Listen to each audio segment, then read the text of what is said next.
जय श्री कृष्णा। आइए सुनते हैं जया एकादशी व्रत कथा, पूजन विधि, महत्व एवं इस दिन क्या करें क्या ना करें। भगवान विष्णु का प्रिय व्रत एकादशी प्रत्येक माह में 2 बार आता है। एक कृष्ण पक्ष और दूसरा शुक्ल पक्ष में। एक वर्ष में 24 एकादशी आती है और जिस वर्ष अधिक मास हो उस वर्ष इनकी संख्या 26 हो जाती है।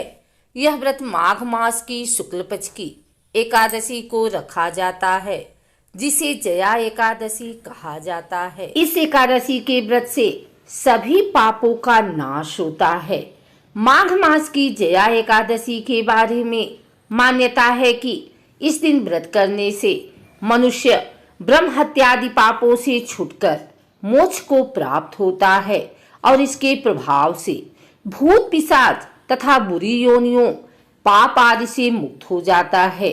यह एकादशी 1000 वर्ष तक स्वर्ग में वास करने का फल देती है। इस एकादशी व्रत पर विधि विधान से पूजन करने से जीवन में खुशहाली आती है। हिंदू धर्म शास्त्रों के अनुसार एक बार इंद्रलोक की अप्सरा को श्राप के कारण पिशाच योनि में जन्म लेना पड़ा। तब उससे मुक्ति के लिए उसने जया एकादशी का व्रत किया। तब उसे भगवान विष्णु की कृपा से पिशाच योनि से मुक्ति मिली तथा इंद्रलोक में स्थान प्राप्त हुआ। आइए सुनते हैं जया एकादशी पूजा विधि। एकादशी के दिन ब्रह्म मुहूर्त में उठकर स्नान आदि से निवृत्त होकर स्वच्छ वस्त्र धारण करके श्री विष्णु का ध्यान करें। तत्पश्चात व्रत का संकल्प लें। फिर घर के मंदिर में एक चौकी पर लाल कपड़ा बिछाएं और भगवान विष्णु की प्रतिमा स्थापित करें। एक लोटे में गंगा जल लेकर उसमें तिल, रोली और अक्षत मिलाएं।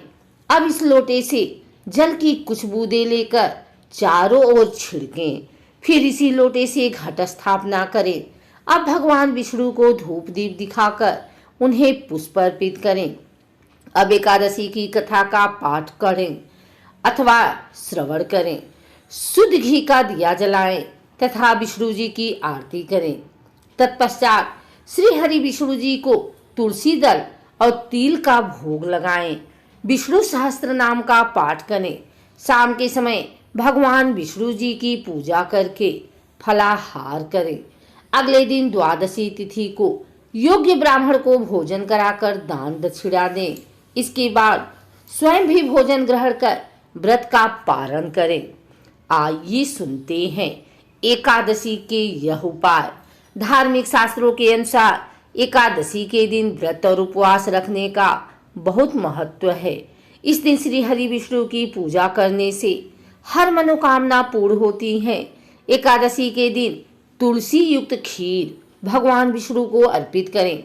दरिद्रता दूर करने के लिए एकादशी के दिन तिल का उपयोग तथा दान करने से पापों का नाश होकर स्वर्ग में स्थान मिलता है। एकादशी के दिन गेंदा, आंवला या तुलसी का पौधा अवश्य ही लगाएं। यह बहुत ही शुभ माना जाता है।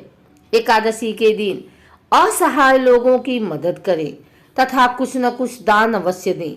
एकादशी के दिन अपने घर में पीली ध्वजा अवश्य ही फहराएं। यह व्रत आरोग्य, सुखी दाम्पत्य जीवन तथा शांति देने वाला माना गया है। अतः इस दिन सच्चे मन से उपवास रखकर श्री विष्णु का ध्यान करना चाहिए।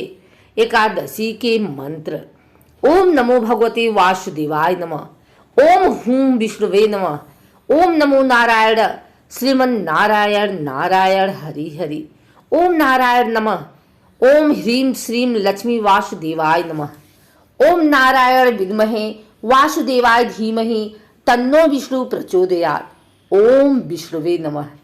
आइए सुनते हैं एकादशी व्रत कथा। जया एकादशी कथा के अनुसार देवराज इंद्र स्वर्ग में राज करते थे और अन्य सब देवगण सुखपूर्वक स्वर्ग में रहते थे। एक समय इंद्र अपनी इच्छा अनुसार नंदन वन में अप्सराओं के साथ विहार कर रहे थे और गंधर्व गान कर रहे थे। उन गंधर्वों में प्रसिद्ध पुष्पदत्त तथा उसकी कन्या पुष्पवती और चित्रसेन तथा उसकी स्त्री मालिनी भी उपस्थित थे।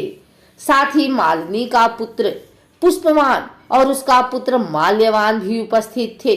पुष्पवती गंधर्व कन्या माल्यवान को देखकर उस पर मोहित हो गई और माल्यवान पर काम बाढ़ चलाने लगी।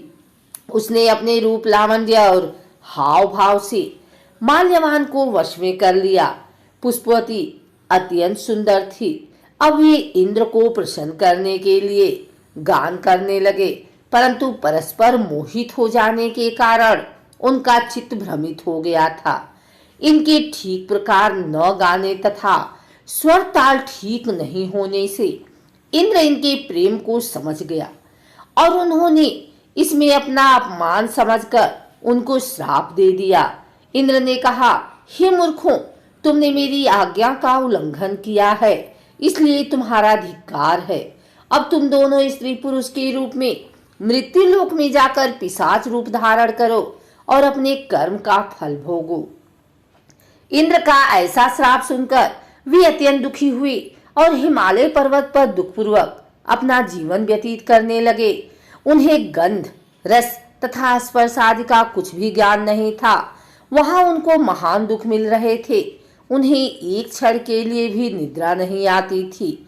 उस जगह अत्यंत शीत था, इससे उनके रोंगटे खड़े रहते और मारे शीत के दांत बजते रहते।